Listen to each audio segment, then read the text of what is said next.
I pledge allegiance to the flag of the United States of America and to the republic for which it stands, one nation, under God, indivisible, with liberty and justice for all. Now let's get this party started right, folks. Welcome to the DarkWolf's Den Radio Show.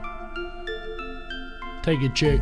Unlocked and into the dark. Some things are better left unknown. And I'll never find you here, 'cause no one's ever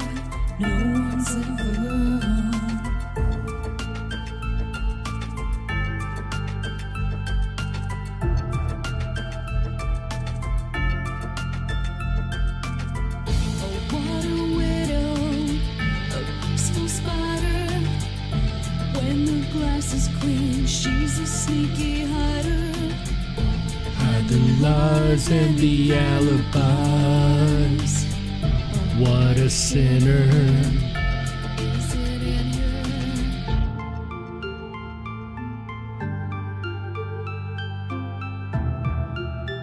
Important information coming up tonight, folks. Stay tuned. What's the truth in this riddle? Is love really just this simple? I can't seem to find my way in this world that never stays.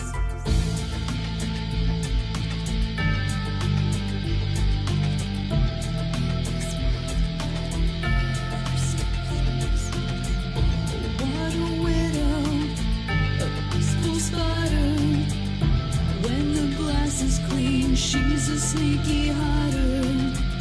Hide the lies and the alibis. What a sinner, is it in her?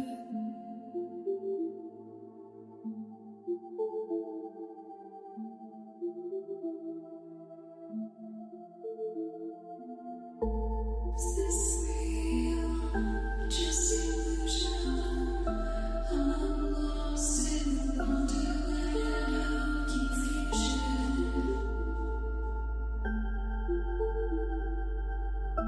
I'm lost in the wonderland of confusion. Is this real or just illusion? Manifestation or a dark delusion? Is this real or just illusion? I'm lost in a wonderland of confusion.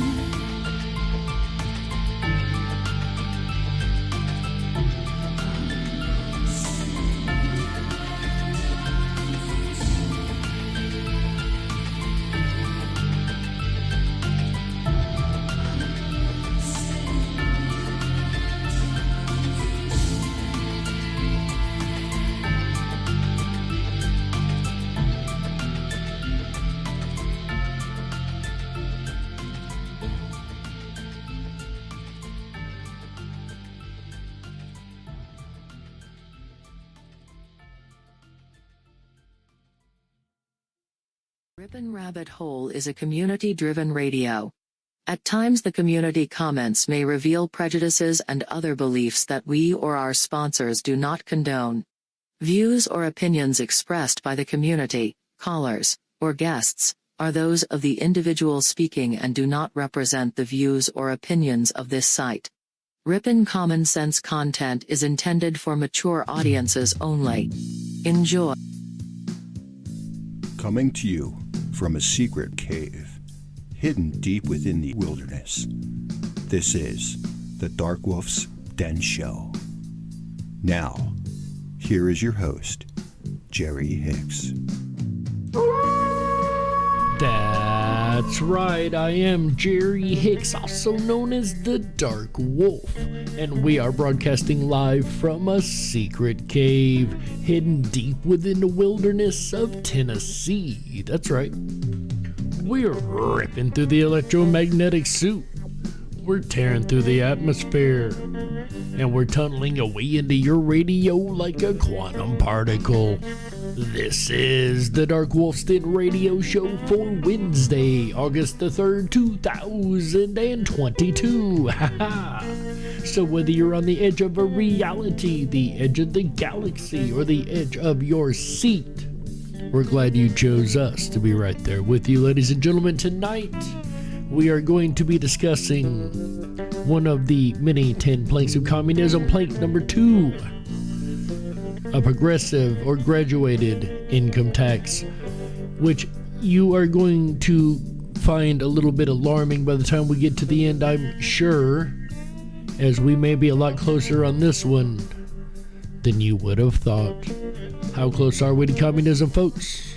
We're going to go over all that and more, including what the Constitution says about it, here in just a moment. But first, let's go ahead and see who all we have out here in our YouTube chat rooms, both on the Rippin' Rabbit Hole as well as the Darkwolf's Den Show YouTube channel. How you guys doing out here tonight? Like Michael Fontaine, glad to see you out here, my friend. First in the Darkwolf's Den Show chat tonight, he says, PhD out of a Cracker Jack box. That sounds about right to me there, Michael Fontaine. Sorry.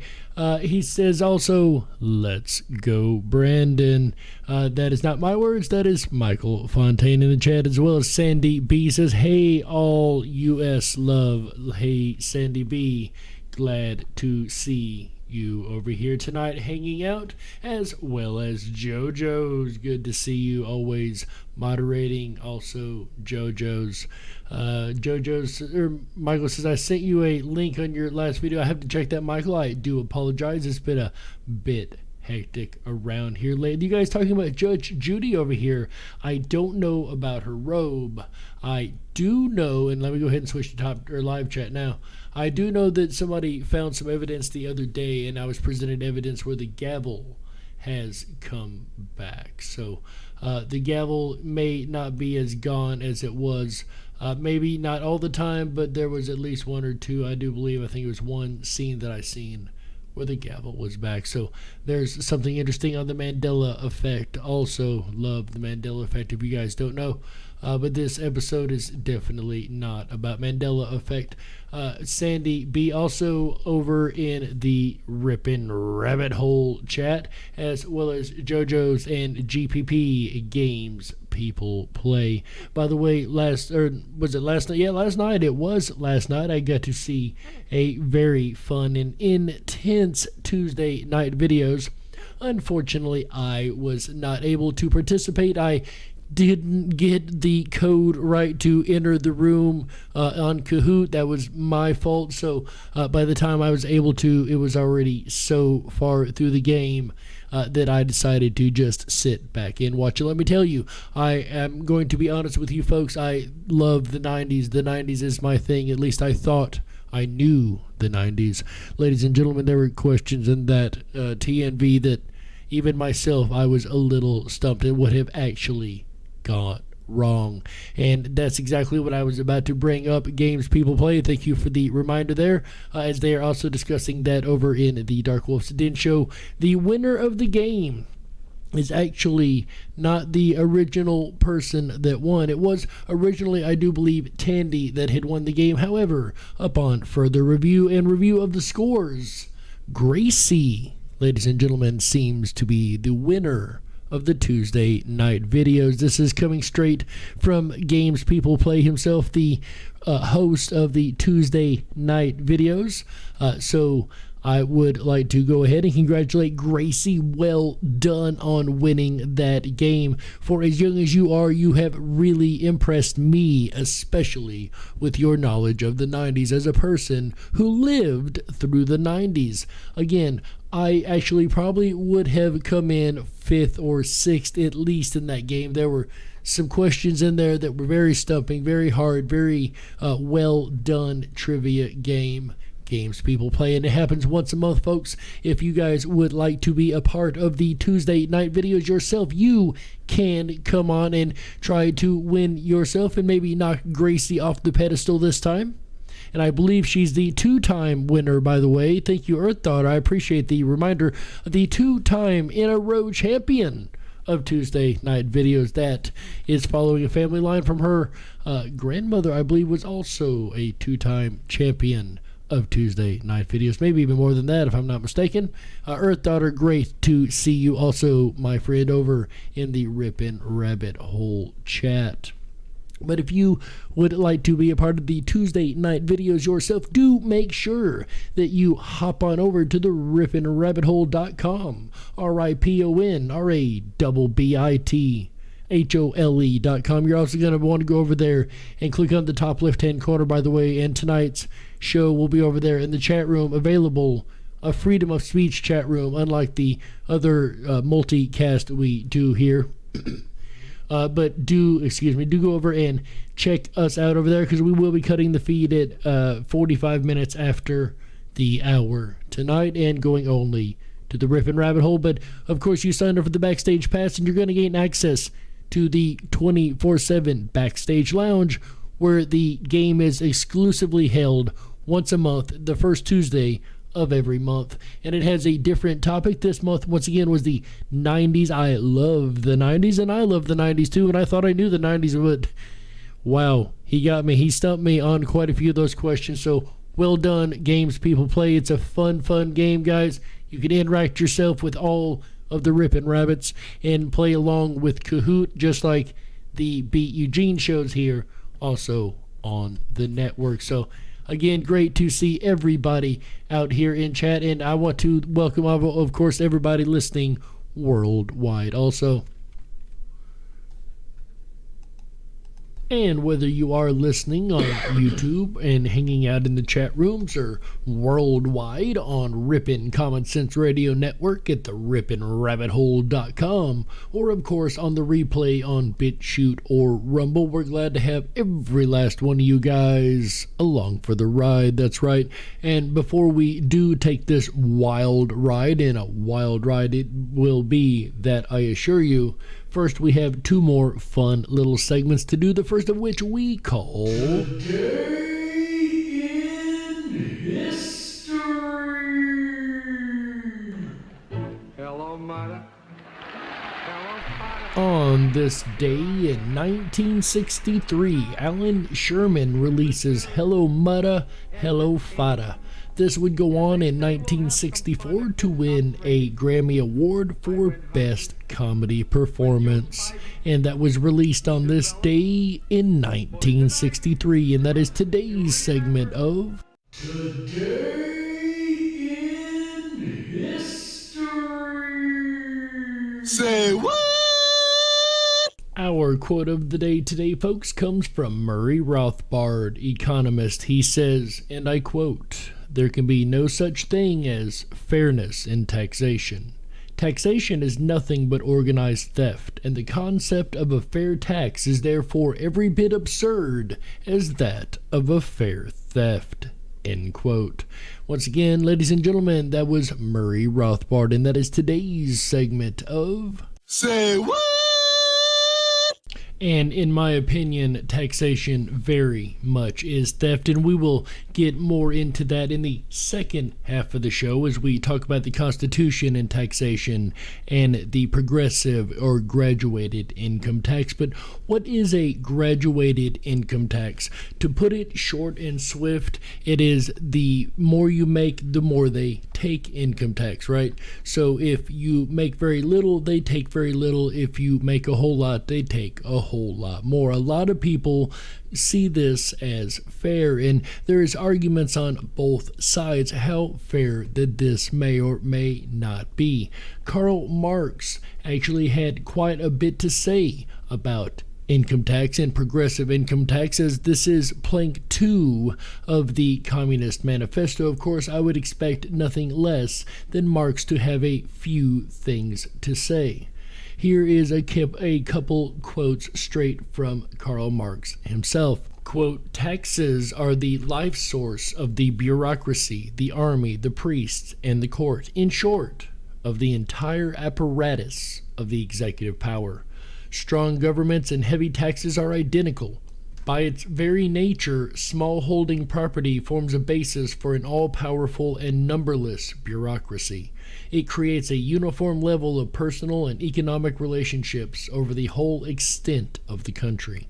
Hence, it also permits uniform action from a supreme center on all points of this uniform mass. It destroys the aristocratic intermediate steps between the mass of the people and the power of the state. On all sides, therefore, it calls forth the direct intrusion of this state power and the interposition of its immediate organs. Finally, it produces an unemployed surplus population which can find no place either on land or in towns, and which perforce reaches out for the state offices as a sort of respectable alms, and provokes the creation of additional state positions, by the new markets which he opened with bayonets and by the plundering of the continent. Napoleon repaid the compulsory tax with interest. These taxes were a spur to the industry of the peasant, whereas now they rob his industry of the last resources and complete his defenselessness against pauperism. An enormous bureaucracy, well gallaned and well fed, is the Napoleonic idea, end quote, which is most congenial to the second Bonaparte.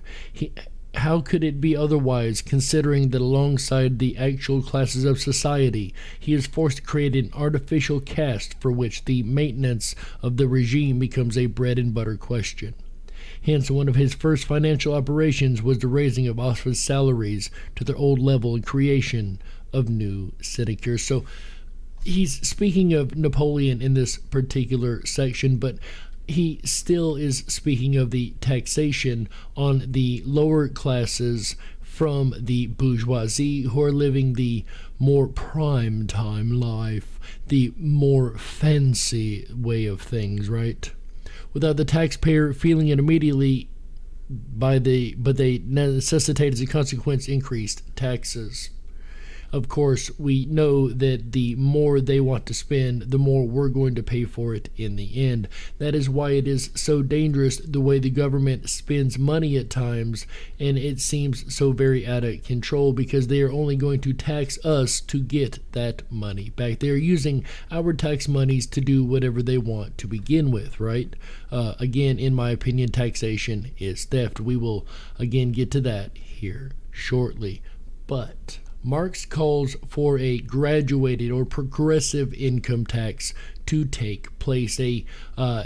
So again, the lower level of society, the poorer of society, would pay basically nothing. The middle class would pay a little bit, and the rich, they would be hit with a very, very strong tax burden.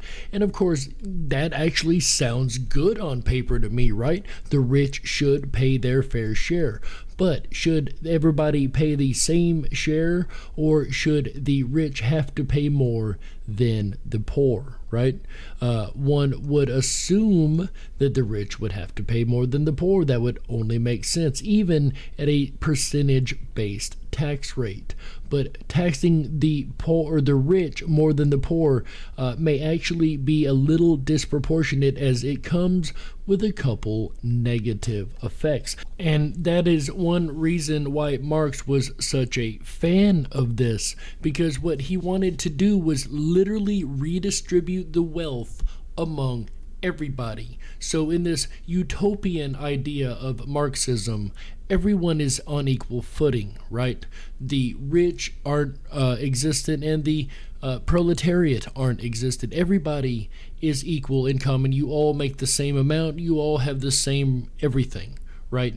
It's a way to bring down the bourgeoisie, or the elite, as we would call them today, or anybody who is rich. It's a way to also negate the drive to want to get rich, right? The desire, the ambition is the word that I'm really hunting for here. It destroys ambition. Why do I want to get rich if all my money is going to be taken if I get rich? If what I do is not going to be rewarded in some type of capital, in some type of way, why would I do it to begin with? Why would I invent things? Why would I have an ambition to try to raise myself up if I know that when I do raise myself up, it's only going to be worse on me, right? There's no point in it. It takes away all the ambition for people to start businesses. It takes away all the ambition for people to create inventions. When there's no reward there, when there's no reason to create something, then there's no point in doing it. And that's where a lot of the socialist issues when it comes to a graduated income tax come into play. Because if you are penalized for moving forward, for building a business, for giving people jobs, for doing these things in society, for gaining capital for what you have worked hard and done, for earning your way to the top, right? If you are penalized for that, what is the point of earning your way to the top? Nobody will want to do it. There will be literally no ambition. And that is one point of the Marxist playbook, is once you have the population used to this, then you are able to sway them into a populist agreement, right?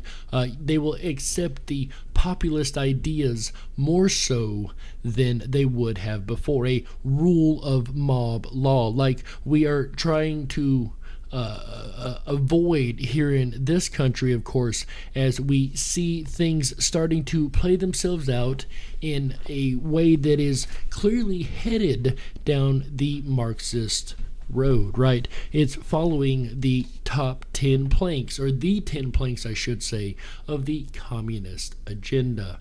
Now, how close are we in this country to hitting the second plank of communism?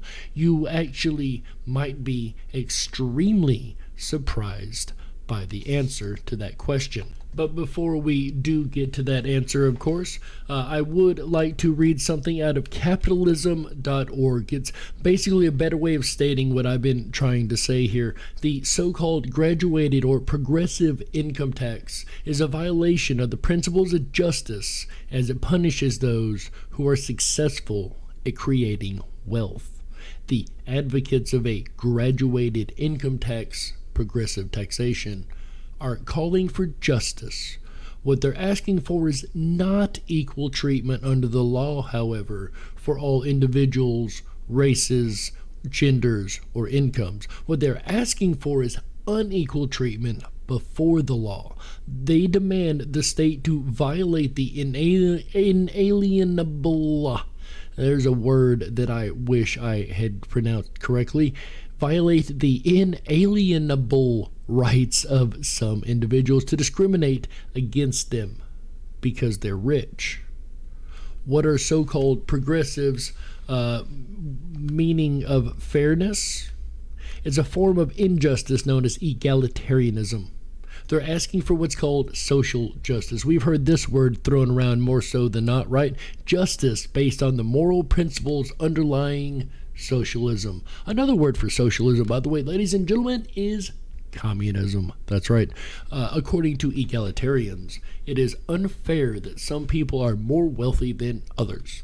It does not matter to them whether that person earned their wealth through honest work and industry, or whether they robbed a bank, whether they obtained their wealth through economic production or by a political graft. The fact that some people are wealthier than others is proof of unfairness, since, in their view, everyone should be economically equal. Equal, that is, not in their right to life, liberty, or property, but equal in results. As people are not of equal intelligence, ability, talent, or determination, under a system of equal rights and equal freedom, some people will become more wealthy than others. We call this system capitalism, by the way, folks. According to progressives, it is the government's job to remedy this defect, or, in the words of Karl Marx and Friedrich Engels themselves, for each according to his abilities, to each according to his needs. Yeah, that doesn't sound like the country I like to live in, folks.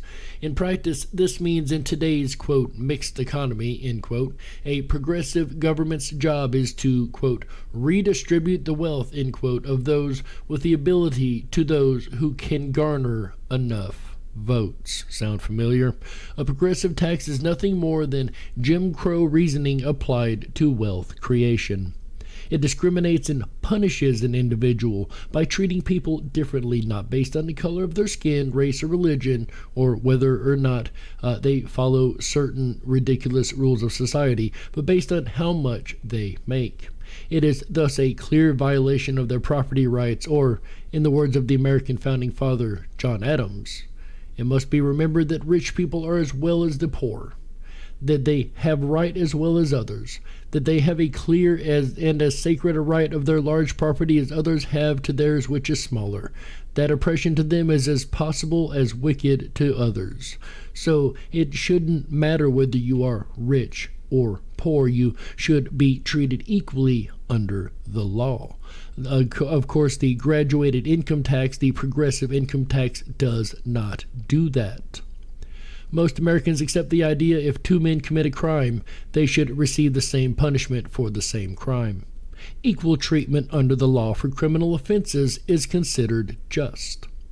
If a congressman were to propose that for the same offense, Hispanics should be given longer jail terms or Catholics should never be subjected to capital punishment, he would be hooted down. When the subject changes from criminal to tax law, the concept of equal treatment under the law suddenly goes halfway out the window.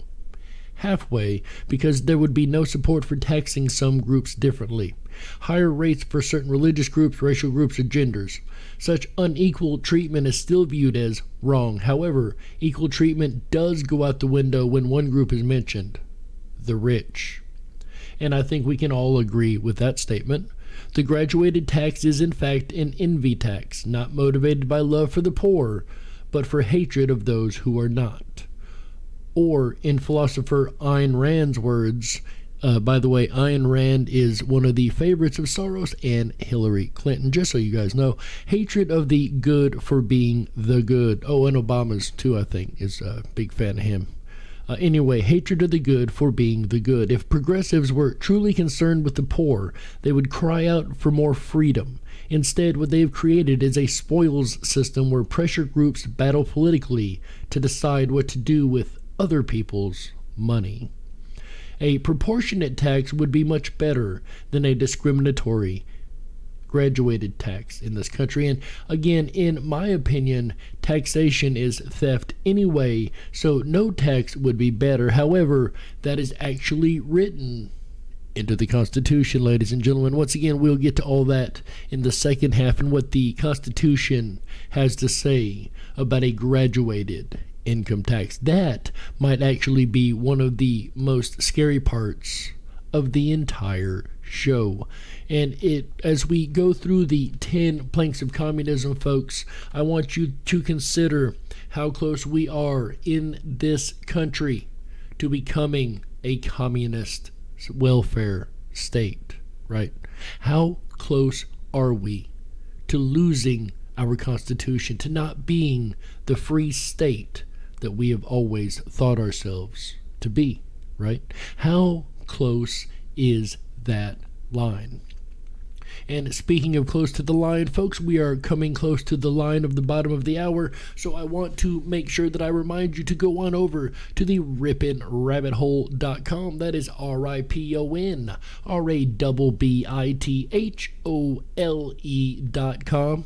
Over there, you're going to click on the first square at the top left-hand corner of the page. When you do, it's going to bring you over to the page where we have the radio player as well as our own personal chat room where you will not be censored and your freedom of speech is very much appreciated and welcomed over there and intact. As the home of the Freedom Flame, the Rippin' Rabbit Hole, we are proud to honor the freedoms that we have, the inalienable rights that we are given. It is something that we are proud to do.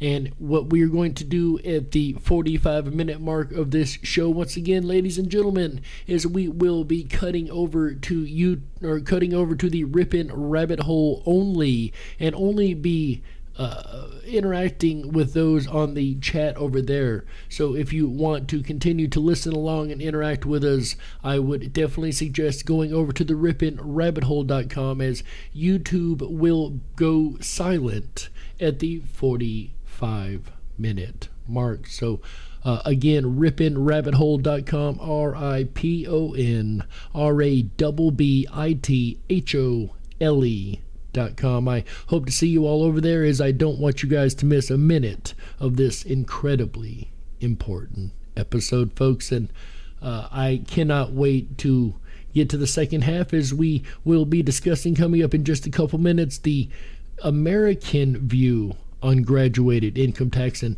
how close we actually may or may not be in this country to fulfilling plank number 2 of the Communist Manifesto. Again, this might scare you just a little bit to know that we are as close as we are, because remember, last week we talked about private property, and we had to admit that the government really does own it all.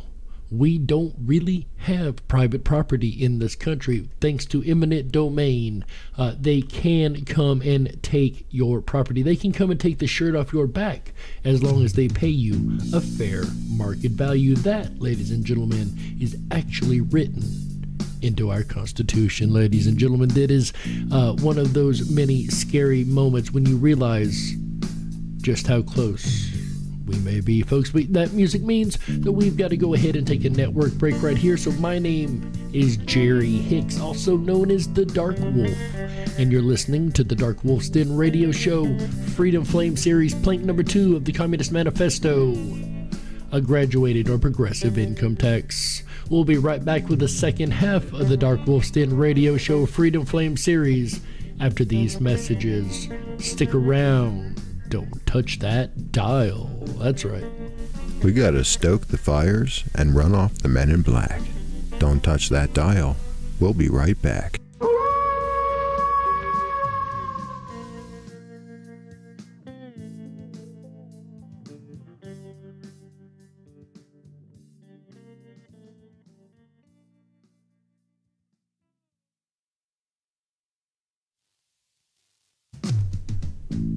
Hey guys, Jerry the Dark Wolf here. I hope everybody is enjoying this episode of the Darkwolf's Den Radio Show, Freedom Flame Series, plank 2 of the Communist Manifesto, a graduated income tax, right here on Ripin Common Sense Radio Network, the ripinrabbithole.com.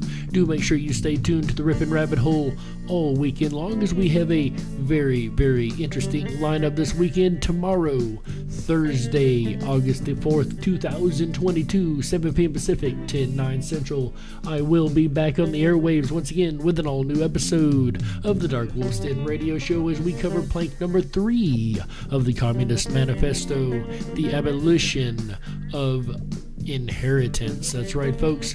What if your inheritance was no longer yours? We've got a lot to talk about there and a little time to discuss it, and I hope you guys join in tomorrow night for yet another episode of the Darkwolf's Den Radio Show. Then Friday, the Freedom Flame discussion series is postponed till next weekend, as there will be a very special backstage event. That's right, folks. Make sure you are familiar with the ripinrabbithole.com over there, ripinrabbithole.com.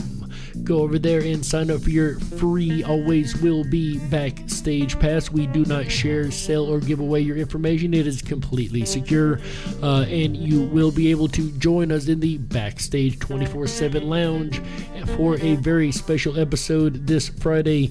A Trump rally is occurring in Milwaukee, Wisconsin, and we have some backstage-only coverage. That's right, folks, some very special coverage from that event. Further details will emerge as we go on, but this will not be a YouTube broadcast. Once again, this will be a very special backstage event. And to keep up with all of the goings on the Ripin Rabbit Hole, once again, make sure you logged on to the ripinrabbithole.com, ripinrabbithole.com. We now return you to the second half of the Darkwolf's Den Radio Show, Freedom Flame Series, plank 2 of the Communist Manifesto, right here on Ripin Common Sense Radio Network, home of the Freedom Flame, ripinrabbithole.com.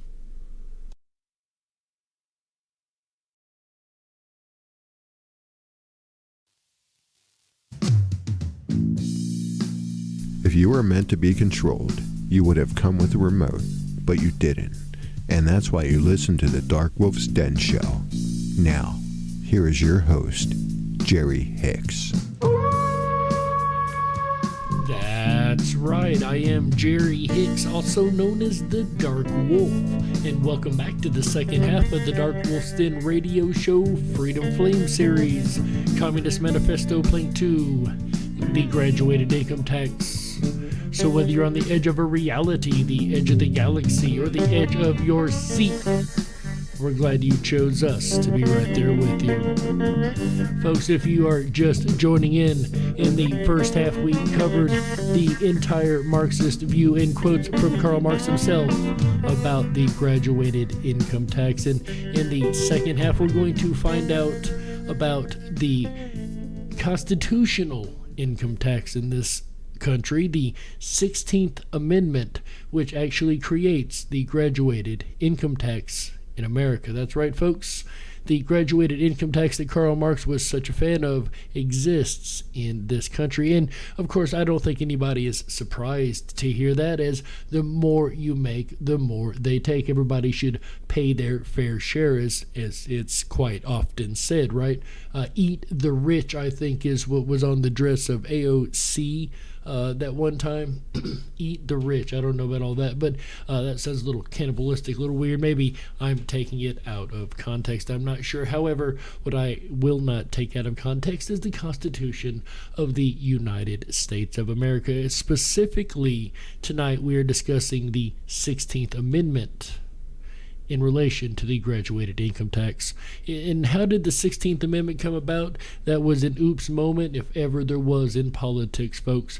That was a bluff that was called. This is an interesting story, and I would love to share it with you guys. Check it out. This comes from the archives.gov/milestone-document/16th-amendment.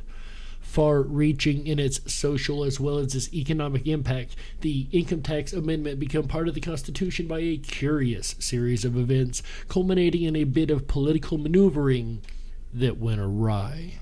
The financial requirements of the Civil War prompted the first American income tax in 1861. At first, Congress placed a flat 3% tax on all incomes over $800, and later modified this principle to include a graduated tax. You heard that right, folks, graduated tax. Congress repealed the income tax in 1872, but the concept did not disappear. You see, after the Civil War, the growing industrial and financial markets of the eastern United States generally prospered, but the farmers of the South and West suffered from low prices for their farm products, while they were forced to pay high prices for manufactured goods. Throughout the 1860s, 70s, and 80s, farmers and such formed political organizations as the Greenback Party, the National Farmers Alliance, and the People's Populist Party. All of these groups advocated many reforms, including the Interstate Commerce Act, considered radical for the times, including a graduated income tax. In 1894, as part of a high tariff bill, Congress enacted a 2% tax on income over $4,000. Now, before this time, the American way of the government to make money was to charge tariffs for use of the ports, right? For use of the area where the ships would come in, and charge tariffs on the products that would come in, and the other countries would pay those tariffs, and therefore the government would be funded. It was never meant to be funded by the people. However, in this story, we're hearing how that slowly changed by acts of Congress. In 1894, as part of a high tariff bill, once again, Congress enacted a 2% tax on income over $4,000. The tax was immediately struck down by a 5-4 decision in the Supreme Court. Even though the court had upheld the constitutionality of the Civil War tax as recently as 1881. Although farm organizations denounced the court's decisions as a prime example of the alliance of government and business against the farmer, a general return of prosperity around the turn of the century softened the demand for reform. Democrat Party platforms under the leadership of three-time presidential candidate William Jennings Bryan, however, consistently included an income tax plank. There's that word plank. How interesting is that? And the progressive wing of the Republican Party also espoused the concept. So it's not one party against the other, folks. Even in these days, both parties played their role. In 1909, progressives in Congress again attached a provision for an income tax to a tariff bill. Conservatives, hoping to kill the idea for good, now this is where it backfired horribly, proposed a constitutional amendment enacting such a tax. They believed the amendment would never receive ratification by 3/4 of the state. They did this basically as a joke. They were assured that it would fail, and that's why they threw it out. However, unfortunately, their bluff was called. Much to their surprise, the amendment was ratified by one state legislature after another. On February 25th, 1913, with a certification by Secretary of State Philander C. Knox, the 16th Amendment took effect. Oops. Yet in 1913, due to generous exemptions and deductions, less than 1% of the population paid income tax at the rate of only 1% of net income. This document settled the constitutional question of how to tax income, and by doing so effected dramatic change in the American way of life. And did it ever affect changes? We have seen income tax rates rise and fall over the years under different regimes, if you will. And the income tax as it is perceived now is written into the Constitution, folks, so it is just as American as apple pie, even though it is part of the Communist Manifesto. That's a little scary to me. I don't know about you guys, but then again, on the other side of the coin, there are good and bad sides to every single political system. Some of them share different sides. Some of them share the economic way of doing things. For instance, even though Marx thought that the overtaxation of the rich would kill the ambition for the business owner, for the person to create more and build more, and would take away from that, it has seemed to not be the case in today's capitalism society and free market as it should be. Anyway, I don't know how free our free markets are. That's a discussion for a whole other day. However, the argument of taxes still happens to this day, whether they are legal or illegal, whether tax is theft and it's not constitutional. However, it very much is constitutional, ladies and gentlemen. I learned that recently myself. I did not realize how constitutional that it really was. I was a little ignorant on this particular part of the topic, I'm not gonna lie. So it's been really fun to give you guys what I have learned along the way. But the question still comes in, even if it is constitutional, is it right? And I would, point to a number of constitutional things in the past that have been repealed that were wrong. I can think of a few they're trying to put in now that should probably be repealed, but that's another discussion for another day.